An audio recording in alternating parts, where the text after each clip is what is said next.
Hello and welcome back to Parenting During a Pandemic. We are so glad you are back with us.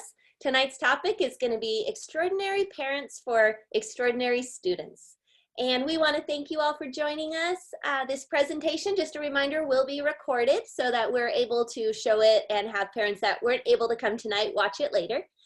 All the PowerPoints and links that we discuss will also be sent out in an email and available on our ERHS counseling website. So you can go back at any time to look at what we have, the information that we've provided for you over these last 6 weeks. And our presenters tonight are Ms. Castanon, our amazing STEM counselor with last names LL through Z, and Ms. Cabal, our other amazing STEM counselor with last names A through LI. And I am Mrs. Gonzalez, the intervention counselor, Alpha A through Z. And we have to, of course, introduce you again to our eSTEM administration. We have Mrs. Howell, our dean, and of course, our STEM director, Dr. Law. And again, there we go. We have Ms. Cabal and Ms. Castanon, your STEM counselors. And this is me, Ms. Gonzalez, your intervention counselor. And for our agenda, as always, we're hoping to give you tips and tools and skills to support your student, and we want to continue to grow our virtual village. So please know that we are always here for consults, to talk. We go over the phone, Zoom. However, we're here for you as parents. And again, tonight's going to be our extraordinary parents for extraordinary students. All right, Ms. Cabal, take it away. So we know that when we have extraordinary students, they're likely high achieving in multiple areas, not just academics. And with that, they likely have a perfectionist mindset. And so what does it mean to have a perfectionist mindset?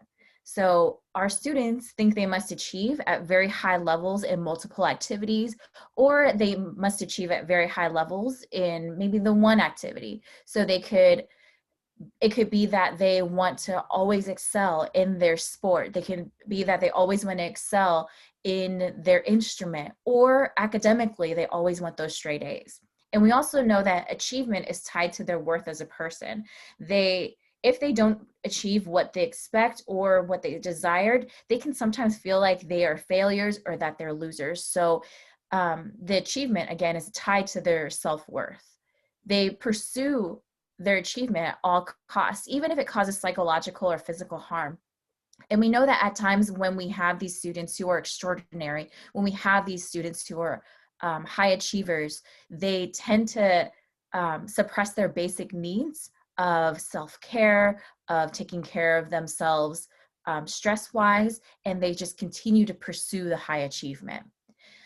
They can be very critical of themselves, and they regularly evaluate who they are as a person and what they do and how well they are achieving. And they're really, really critical of that. They do have their doubts and their concerns about their performance because they regularly want to do better.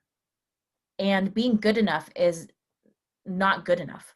Being good enough is being viewed as a failure instead of being a normal or realistic state of being a human, being a person. They don't want to be good enough. They don't want just to earn that C, right? C we know is average. That is good enough, but they constantly want to achieve at that A level.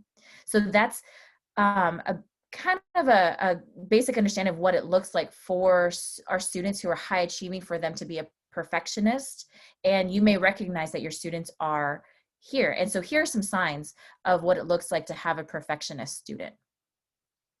They want to be the best at everything they do, or they want to be the best at one thing that they do. So they could be a piano player. They could be in water polo or be in swimming. And they're in all AP or honors or enhanced classes. They want to be the best at all of that. You know, being mediocre is not okay. Earning B's or C's is not okay. They need to constantly strive for that A. They may feel less worthy or put themselves down if they've experienced a disappointment, a loss, a bad grade, or rejection. And so maybe they are in theater and they want to have that starring role, but maybe they don't get that role. And now they feel less worthy, like they're never good enough or not good enough. They put themselves down. That would be another way of seeing this perfectionistic mindset in our students. They talk about feeling high pressure to excel, whether that high pressure is internal, whether it's from their peers, whether it's from parents, from us as parents, whether it's from the school, from their teachers, from um, just in general, being in education, they have that high pressure to excel.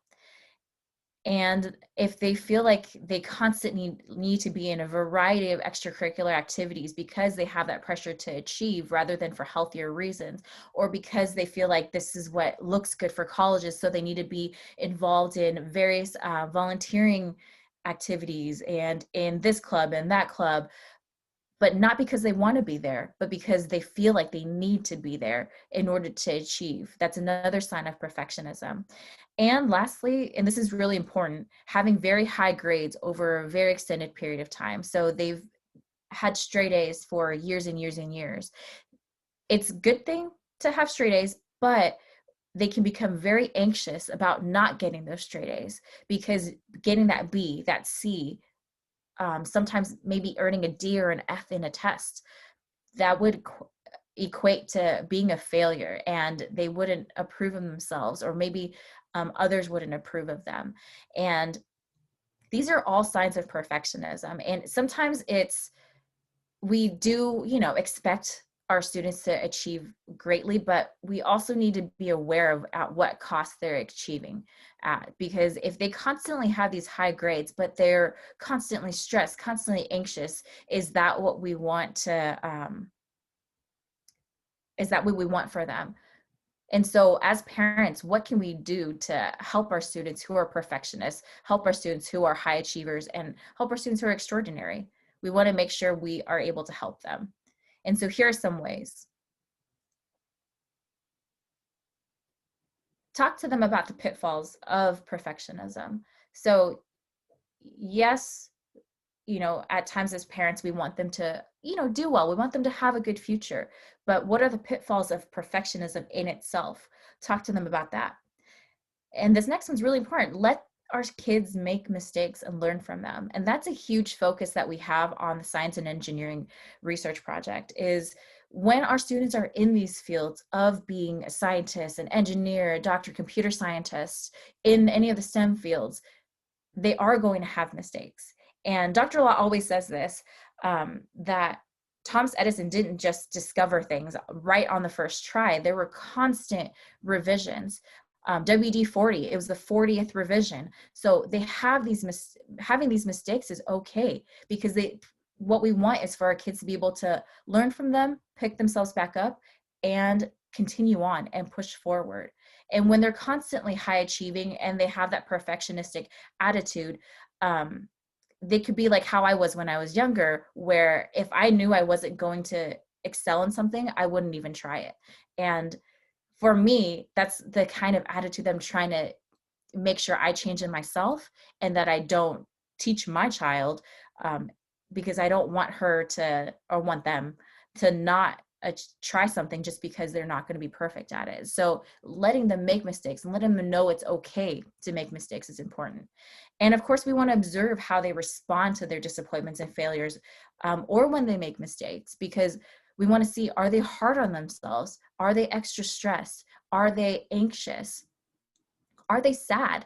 Are they sad or anxious for an extended period of time? Because that's really important to be able to know, and figure out how to help them from there. And we want to talk to our kids about those pressures that they feel, whether it's internal, whether they see it from other students. We want to see how they react, because sometimes they have these smiling faces, but how do they feel on the inside?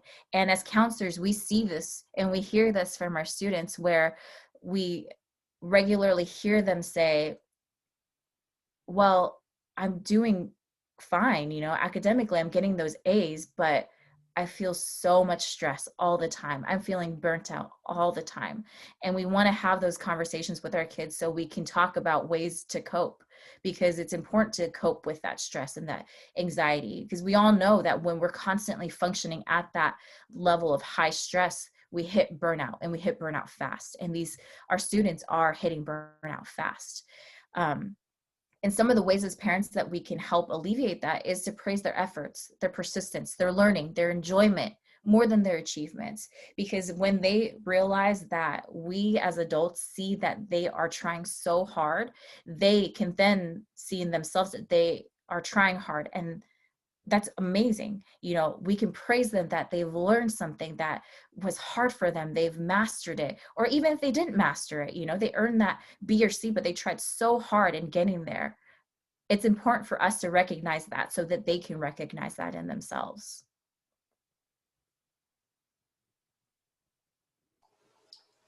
Thank you, Mrs. Cabal, for this information. And yes, we don't want our students to burn out. We don't want our students to feel that pressure.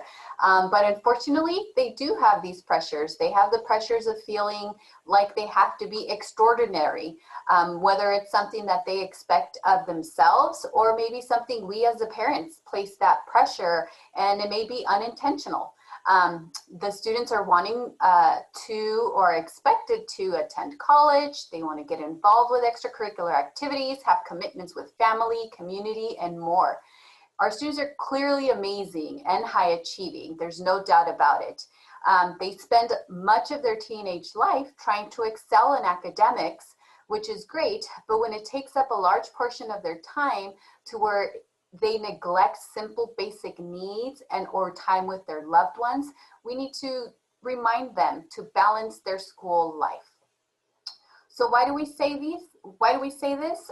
We'll keep in mind in our last presentation, we did talk about a little bit about the research and how it shows that it's concerning when the time students spend on academics is high, and it's high, and the reason it's not so good, it's because it cuts into their time to have fun, to be teenagers, to do things that they enjoy.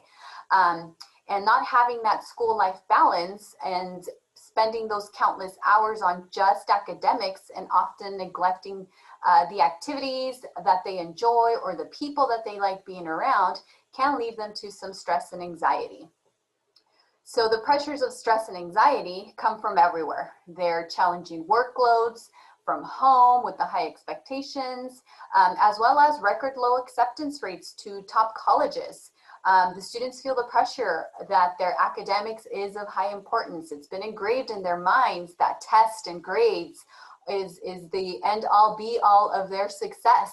When now reality is that with many schools like the UCs and the Cal States going test blinds and many privates following suit, they will want to hear more. They will have to hear and will have to see more than just GPAs and tests. Again, they're going test blind, so there's gonna be more that they're reviewing. They wanna know more about your students' passions, hobbies, involvements in other activities, and they wanna know your student's story, who they are, how are they different from other straight A students, what have they done outside of their academics that makes them unique and different and special, and wants the admissions to have them at their schools. So again, the way for them to get this information is by your students sharing their story, sharing what it is that they've done. And for myself, I know that when I share what I am passionate about, you could see and you can hear and you can learn a whole lot more about me than when I am sharing something that maybe I was forced to do, or maybe something I wasn't excited to do. So again, allow your student to get involved with fun activities, things that they enjoy, things that they have passion. Maybe it's art or music, whatever it is for your student. That's where they are going to be the most creative, and their true selves will come out, and in turn be able to share that in their college apps as well. So again, being involved in those fun activities is great. They may be in a club as a freshman and they follow it all 4 years and get themselves into leadership roles, and it places them in a really good situation. So in this next slide, I also want to tie it back to Maslow's hierarchy of needs pyramid. And we've discussed it in the past as well. And I just want to reiterate how our students' physical and emotional well-being plays a major role in academics and personal success. So before they reach the top of the pyramid where they are achieving their full potential and are being the most creative and most with the activities that they are involved with, students must have their basic needs met. So when I click here, you will see that the basic needs that we want our students to have are to eat healthy. When they were in school, they had a set lunch time. They were sent out to the lunch area to get food and take those breaks. Now they may have that lunch time, but maybe they're not engaging in it or setting that time aside. So we have to remind them, we have to get them to do that. Exercise, again, when they were at school, they had that passing period, they had that time to walk, they had that time to stretch. Are your students doing that nowadays? If they're not, I encourage you to let them know that after every Zoom, get up, take a walk, take the dog out, go check on your sibling, whatever it may be, just to get them off the chair. Go to sleep, have them go to sleep at a decent time. We've mentioned this quite a bit as well, but we know it's important, and we also know that sometimes they're not getting the full 7 to 9 hours of sleep. There's times that I get emails at 3 in the morning and I'm just thinking, what are they doing? They need to be sleeping right now. So we've got to remind them that they do need to have a certain amount of time that they spend sleeping to re-energize and to just let their mind rest a bit. They should have a structured routine, things that they do. They wake up at a certain time, go to bed at a certain time with family. Maybe you guys have dinner together at a certain time. Practice mindfulness and talk with friends. They can still connect. We're in a new world where we have so much technology that they can connect in different ways, maybe not in face-to-face or like we normally used to, but there's still many different ways that our students can connect with friends. So those are some of the basic needs that your students should fulfill before they reach self-actualization. If some of those basic needs are not being fulfilled, the truth is that them being successful, them having that consistent success, it's not going to be something that will be sustainable. It's going to be something that will be difficult for them to sustain. Imagine not having regular sleep for months at a time, or regular lunch times or dinner times for long periods of time.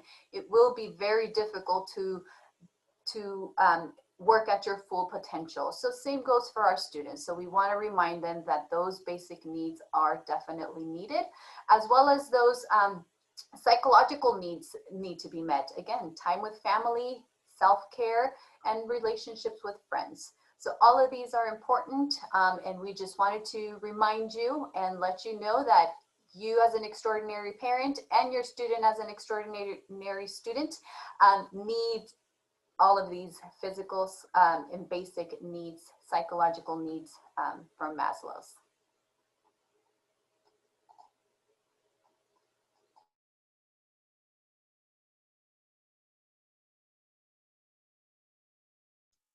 Sorry about that. It helps when we unmute.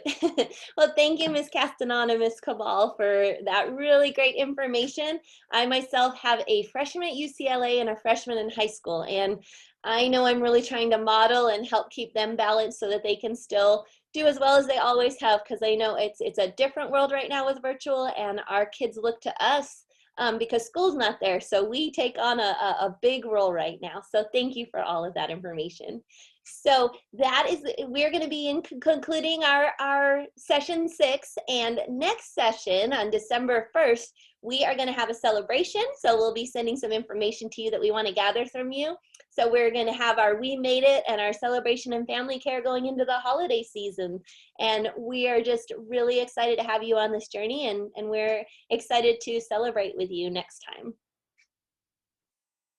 And I wanted to show you, we wanted you to see this. This is going to be, again, emailed to you, and this is a one-stop shop for everything you need to know about our Eastvale STEM Academy. So there's all kinds of counseling department resources, and we've got stuff about the different UCs and the Cal States and mental health referrals. So everything you can kind of want to know is up on this, and you can just click on the pictures and it'll take you to these links.